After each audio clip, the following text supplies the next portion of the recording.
কত ভাগে আমরা দেখলাম যে রাঙ্গাইয়া বিমাইয়া দাদা ঠাকুরের সাথে দেখা করতে তার কুঠুরিতে যায়।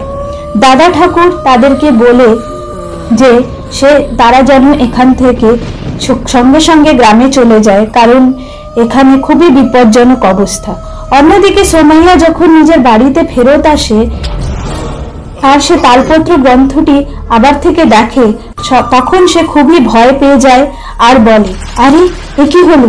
তালপত্র গ্রন্থটি আমি সেই গর্ত খুঁড়ে তার মধ্যে রেখে তার উপর মাটি চাপা দিয়ে পাথর চাপা দিয়ে এলাম, তাও এটা আমার কাছে আবার থেকে চলে আসলো। এসব দেখে তো খুব ভয় করছে, জানি না এর মধ্যে কি আছে। মনে হয় এই জন্য গ্রামবাসীদের খুব বিপদ ঘটবে আর সবাই আমাকেই দোষী মনে করবে। কিছু করেও এই তালপত্র গ্রন্থটির থেকে আমাকে মুক্তি পেতেই হবে, এর থেকে আমাকে পেছন ছাড়াতেই হবে। একটা উপায় আছে, এটাকে বরং আমি লুকিয়ে কোথাও জ্বালিয়ে দিই, তাহলেই আমি এর থেকে মুক্তি পাবো, কেউ জানতে পারবে না। এই করা যাক, তাহলেই হয়তো আমি এর থেকে পেছন ছাড়াতে পারবো। অন্যদিকে গ্রামের মাঝামাঝি যে বড় বড় পায়ের ছাপ ছিল, তার ওপর দিয়ে একটা গরু হাঁটছিল। হঠাৎ করে সেই গরুটা মাঝ রাস্তায় দাঁড়িয়ে পড়লো আর কিছুক্ষণের মধ্যেই সে মরে গেল। তারপর মরে গিয়ে সে মাটির মধ্যে মিলিয়ে গেল। এই সব দেখে গ্রামবাসীরা নিজেদের মধ্যে বলা বলি করতে লাগলো, আরে এইভাবে ভয়ে ভয়ে আমরা আর কতদিন জীবন কাটাবো, কতদিন আর বাড়ির মধ্যে বন্দি থাকবো? গতকাল একটা লোক মরলো, আজ একটা গরু মরলো, এইভাবে একে একে তো সব গ্রামবাসীরাই মরে যাবে। কেউ এই পদচিহ্নের ওপরে হাঁটতে গেলেই সে প্রাণ হারাবে, এইভাবে আর বাঁচা যাবে না। এই সব ঘটনার কথা মুখিয়াকে আমাদের জানাতেই হবে, কিছু করেও নিজের প্রাণ আমাদেরকে বাঁচাতেই হবে। অন্যদিকে সোমাইয়া নিজের বাড়িতে সেই তালপত্র গ্রন্থটিকে পুড়িয়ে ফেলল। দেখতে দেখতে সেই তালপত্র গ্রন্থটি সোমাইয়া সামনে ভস্ম হয়ে গেল। তখন সোমাইয়া ভাবতে লাগলো, যাক বাবা, বাঁচা গেছে, শেষমেশ তালপত্র গ্রন্থটির থেকে পেছন ছাড়ানো গেল। এই ভস্মগুলোকে আমি দূরে কোথাও গিয়ে জলে ফেলে দেব, তারপরেই আমার মুক্তি। এবার বরং আমি আরামে দিন কাটাতে পারবো। সোমাইয়া একটু নিশ্চিন্ত হলো যে এখন বোধহয় সে তালপত্র গ্রন্থটির থেকে মুক্তি পেয়েছে। সে মনে মনে খুবই খুশি হচ্ছিল। অন্যদিকে গ্রামের মুখিয়ার সেই বদমাস তান্ত্রিককে নিয়ে তার মহাতান্ত্রিকের কাছে যায় আর বলে, দেখুন কি হাল করেছে, দেখুন সে ভক্ষিকা পিশাচিন আপনার শিষ্যর কি হাল করেছে, দেখুন এর চোখ উপড়ে আর জিভ কেটে দিয়ে আমাদের কাছে আবার একে ফেরত পাঠিয়ে দিয়েছে। সেই পিশাচিন খুবই ভয়ঙ্কর, যদি আমরা এক্ষুনি কিছু না করি সে আমাদের সবাইকে মেরে ফেলবে আর তার পত্র গ্রন্থটিও আমাদের হাত থেকে ছুটে যাবে। এক্ষুনি আমাদের কিছু একটা করতে হবে, বুঝতে পারছেন? কিছু করুন মহাশয়, কিছু করুন। গ্রামের মুখিয়া খুব ভয় পেয়ে গেছিল এবং সে খুব রেগেও গেছিল ভক্ষিকা পিশাচিনের কাণ্ড দেখে। তখন সেই মহাতান্ত্রিক বলল, এ কি হাল করেছে? এভাবে চোখ উপড়ে নিল আর জিভ কেটে নিল। এক্ষুনি আমাকে পুরো সত্যিটা জানতেই হবে যে ওখানে কি হয়েছিল। তখন মুখিয়া বলল, হ্যাঁ সত্যি তো, এখন এ কিভাবে আমাদেরকে বলবে যে সেখানে কি হয়েছিল আর কিভাবেই বা আমাদেরকে বর্ণনা দেবে? তখন সেই মহাতান্ত্রিক কিছু ভাবল আর বলে উঠল, হা হা হা, তুই আমার আসল শক্তি এতদিনেও জেনে উঠতে পারলি না রে। যাক, এখন আমি কি করি দেখ। এই বলে সে কিছু মন্ত্র উচ্চারণ করতে লাগলো। ওম ক্লিম স্বর্ণাক্ষিণী, ওম ক্লিম মহাপুতিকা, ওম ক্লিম স্বর্ণাক্ষিণী, ওম ক্লিম মহাপুতিকা। এই সব মন্ত্র উচ্চারণ করতে না করতেই সেই তান্ত্রিকের জীব আবার ফেরত এসে গেল। সে তখনই বলতে শুরু করলো, আরে এ কি আশ্চর্য, কি আশ্চর্য করছেন মহারাজ, আমি আমার জীব আবার ফিরে পেয়েছি। শিগগিরই আপনার মন্ত্র দিয়ে আমার চোখ দুটো ফিরিয়ে দিন মহারাজ। আমি আপনাদেরকে সবকিছু বলবো যে সেই ভক্ষিকা পিশাচিন কি করেছে নিজের কবরের জায়গায়। এই কথা বলতে না বলতেই তখনই সেই ভক্ষিকা পিশাচিন সেই জায়গায় প্রকট হয়ে যায়।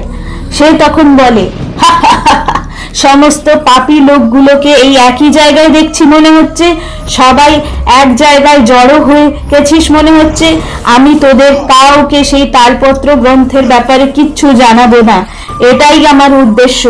আরে দুষ্ট তান্ত্রিক, তোর চোখ উপড়ে নিলাম, তোর জিভ কেটে নিলাম, তাও তুই বুঝতে পারছিস না যে আমি কি চাই। আমি এক্ষুনি তোকে শেষ করে ফেলবো, দেখ আমি কি করি।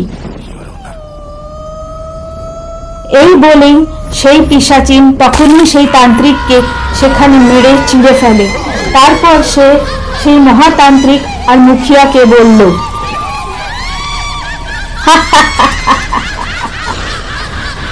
প্রেত আত্মা তালপত্র ব্যাপারে আমি তোদেরকে কোনোদিনও কোনোভাবেই সাহায্য করব না যে সেটা কোথায় আছে, এটাই আমার উদ্দেশ্য।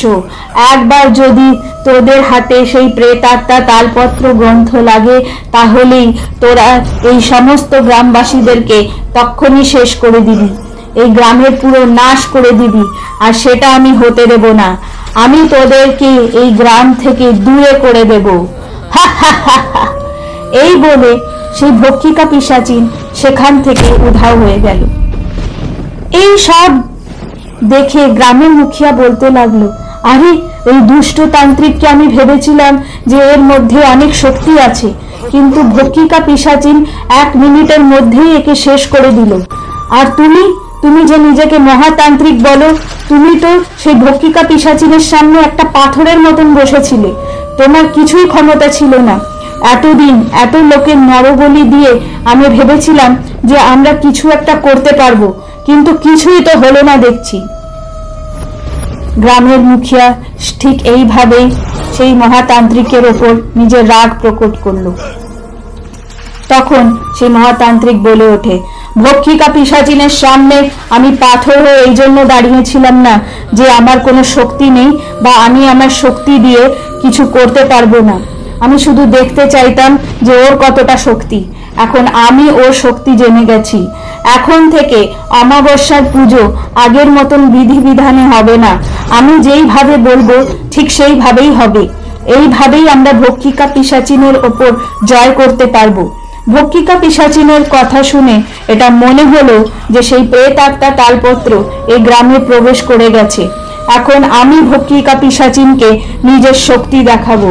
তুমি এক্ষুনি যাও আর এই গ্রামের সমস্ত গ্রামবাসীদের বলো যে যার কাছে প্রেত আত্মা তালপত্র এসে পৌঁছয় সে যেন আমাদের সাথে যোগাযোগ করে। এক্ষুনি যাও আর গ্রামবাসীদের বলো যে যে গ্রামবাসী প্রেত আত্মা তালপত্র তোমার কাছে এনে দেবে তাকে তুমি তোমার সম্পত্তির অর্ধেক অংশ দিয়ে দেবে। মহাতান্ত্রিক ঠিক এইভাবে নির্দেশ দেয় গ্রামের মুখিয়াকে। এই কথা শুনে গ্রামের মুখিয়া খুবই আশ্চর্য হয়ে বলে, কি এই ব্যাপার? এত বছর ধরে তোমার পেছনে নিজের সময় নষ্ট করে এতগুলো নরবলি দেওয়ার পরও আজকে আমাকে এই কথা বলতে হবে গ্রামবাসীদেরকে যে আমি আমার সম্পত্তির অর্ধেক অংশ তাকে দিয়ে দেব যে প্রেত আত্মা তালপত্র আনবে? এই দিনটাই দেখা বাকি ছিল বোধহয়। তুমি এখানে বসে নিজের তন্ত্র সাধনা দিয়ে বার করো যে সেই প্রেত আত্মা তালপত্র গ্রন্থ কোথায় আছে, ততক্ষণ আমি গ্রামবাসীদেরকে এই খবরটা দিয়ে আসি। এই বলে গ্রামের মুখিয়া নিজের অনুচরকে ডেকে বলল, এই এদিকে আয়, যা গ্রামে গিয়ে এই সংবাদটা প্রচার কর যে যদি কোনো গ্রামবাসী কোনো পুরনো পত্র পায় সে যেন আমার কাছে সেই পত্রগুলো জমা দেয়। বলবি গ্রামের মুখিয়ার কিছু বিশেষ কাগজপত্র হারিয়ে গেছে, এই জন্য যে যেই ব্যক্তি ওই তালপত্র গ্রন্থটির কোনো পত্রই পায় সে যেন মুখিয়ার কাছে জমা দেয়। যে এই পত্রগুলো দেবে তাকে গ্রামের মুখিয়া মোটা টাকায় পুরস্কৃত করবে। যা। এই কথা শুনতে না শুনতে সেই অনুচর গ্রামে গিয়ে এই কথার প্রচার করে দিল। বলতে লাগলো, শোনো শোনো শোনো, সমস্ত গ্রামবাসীরা শোনো, কিছু দরকারি কাগজপত্র মুখিয়া হারিয়ে ফেলেছেন। যদি কোনো গ্রামবাসী এরকম কোনো কাগজপত্র পায় তাহলে সেগুলো যেন গ্রামের মুখিয়ার কাছে জমা দেয়। যেই কাজটা করতে পারবে গ্রামের মুখিয়া তাকে মোটা টাকায় পুরস্কৃত করবে। অন্যদিকে গ্রামের অন্য কোণে তান্ত্রিক দাদা ঠাকুর আকাশ পিশাচকে ডাকার কিছু বিশেষ পূজা ও মন্ত্র উচ্চারণ করছিলেন।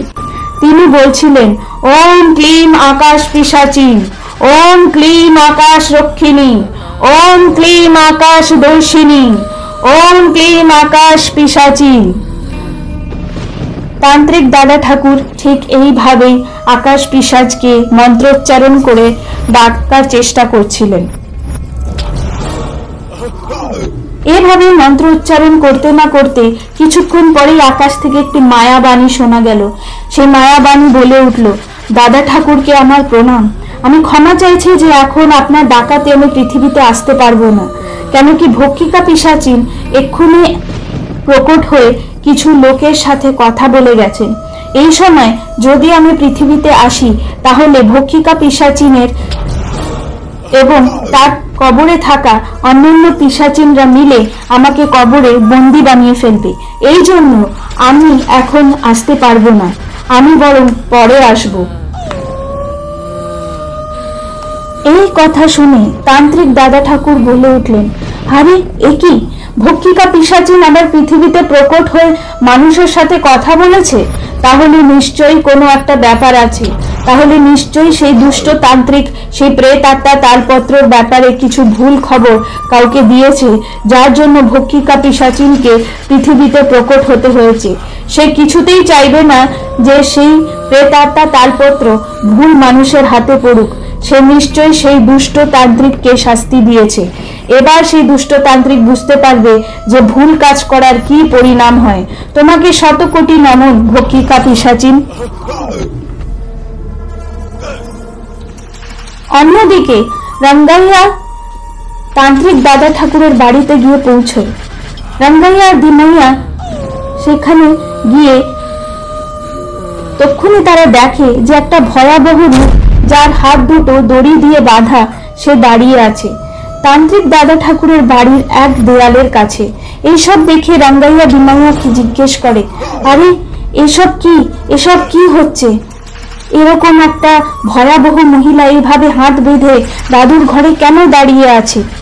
দিমাইয়া উত্তর দেয়, আরে বুঝতেই তো পারছিস, এই গ্রামে যা সব হচ্ছে তা সব খুবই অদ্ভুত, এবং তান্ত্রিক দাদু গ্রামের লোকেদের এসব বিপদ থেকে বাঁচানোর জন্য অনেক চেষ্টা চরিত্র করছে।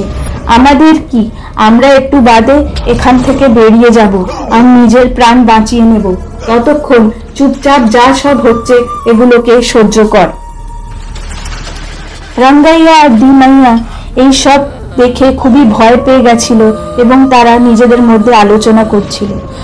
অন্যদিকে সোমাইয়া নিজের বাড়িতে এসে দেখে যে রক্ত দিয়ে কিছু একটা খুব ভয়াবহ তার বাড়ির দেয়ালে লেখা আছে, আর বাড়িতে অনেক ভয়ঙ্কর আওয়াজ আসছে। তাছাড়া সে প্রেত আত্মা তালপত্রকে সোমাইয়া যে জ্বালিয়ে ফেলেছিল সেটা আবার সোমাইয়ার ঘরে প্রকট হয়ে গেছে। সোমাইয়া এসব দেখে খুবই ভয় পেয়ে যায় এবং মনে মনে ভাবতে থাকে, আরে এসব কি হচ্ছে? এই প্রেত আত্মা তালপত্র আবার আমার কাছে ফেরত চলে এসেছে। এখন আমি কি করব? এই বিপদের থেকে কি করে মুক্তি পাবো? আমাকে কারোর না কারোর সাহায্য নিতেই হবে, নয়তো আমি এর থেকে বেরোতে পারবো না। আমি যদি কাউকে আমার সাহায্য করতে না বলি তাহলে গ্রামে যত বিপদ ঘটছে সবই ভাববে যে সেটা কারণ আমি। এই ভেবে সোমাইয়ার মনে পড়ে যে তার প্রতিবেশী সেই বৃদ্ধ পণ্ডিত নিশ্চয়ই তার কোনো সাহায্য করতে পারে। সে মনে মনে ভাবতে লাগে যে সে তার প্রতিবেশী সে বৃদ্ধ পণ্ডিতকে ডেকে কিছু মন্ত্র পাঠ করাবে যাতে সে এই বিপদের থেকে মুক্তি পেতে পারে। সোমাইয়া মনে মনে খুবই ভয় পেয়ে গেছিল। সে তখন সেই বৃদ্ধ পণ্ডিতের কথাই ভাবছিল।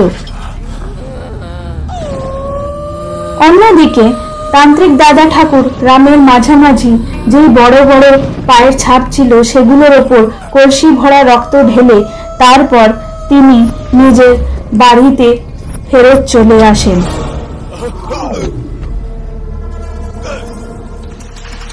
তান্ত্রিক দাদা ঠাকুর নিজের বাড়িতে পৌঁছতে না পৌঁছতে রাঙ্গাইয়া ভয়ে ভয়ে তাকে জিজ্ঞেস করতে লাগে, দাদু এসব কি দেখছি? এই গ্রামের প্রত্যেকটা জায়গা খুবই ভয়াবহ, যেখানে গেছিলাম সেখানেও, এবং যখন তোমার বাড়িতে এসেছি এই জায়গাটাও। এইসব কি? তোমার হাতে ওটা কি? মনে হচ্ছে কোনো রক্তে ভরা কলসি। তখন তান্ত্রিক দাদা ঠাকুর বলে, কিচ্ছু জিজ্ঞেস করিস না, যা হচ্ছে শুধু দেখে যা, কোনো প্রশ্ন করিস না। এই গ্রামে এরপর থেকে প্রত্যেক রাতে অমাবস্যার দিনের মতন বিধিবিধান হবে, কারণ মনে হচ্ছে সেই প্রেতাত্মা তালপত্র এ গ্রামে প্রবেশ করে গেছে। যদি রোজ পুজো বিধিবিধান না করা হয় তাহলে সেই প্রেতাত্মা তালপত্র থেকে অনেক ভূত প্রেত পিশাচ জেগে যাবে, আর তারা এই গ্রামের লোকেদেরকে একে একে মেরে ফেলবে। এই গ্রাম পুরোপুরি নষ্ট হয়ে যাবে। এই জন্য এই গ্রামের রক্ষার্থে রোজ আমাদেরকে একই রকম বিধিবিধান মেনে চলতে হবে। আমি যা করছি তার নিশ্চয় কোনো একটা কারণ আছে। এই জন্য কেন করছি, কার জন্য করছি, কোথায় করছি, এসব প্রশ্ন করে আমাকে আর রাগাস না। আজ রাত কোনো মতেও আমাকে ভক্ষিকা পিশাচিনকে এই গ্রামের মাঝামাঝি এনে দাঁড় করাতে হবে, নয়তো গ্রামের সমস্ত লোকেদের খুব বিপদ ঘটতে পারে। ওই জন্য আমাকে আজ সকাল থেকে অনেক বিধিবিধান করতে হবে। ঠিক অমাবস্যার দিনকে সেই পূজার বিধিবিধান হয়, সেরকমই বিধিবিধান করতে হবে, তাতেই এই গ্রামের রক্ষা হতে পারবে। এই জন্য আমাকে আর বিরক্ত করিস না, আর মন দিয়ে আমার কাজ করতে দে।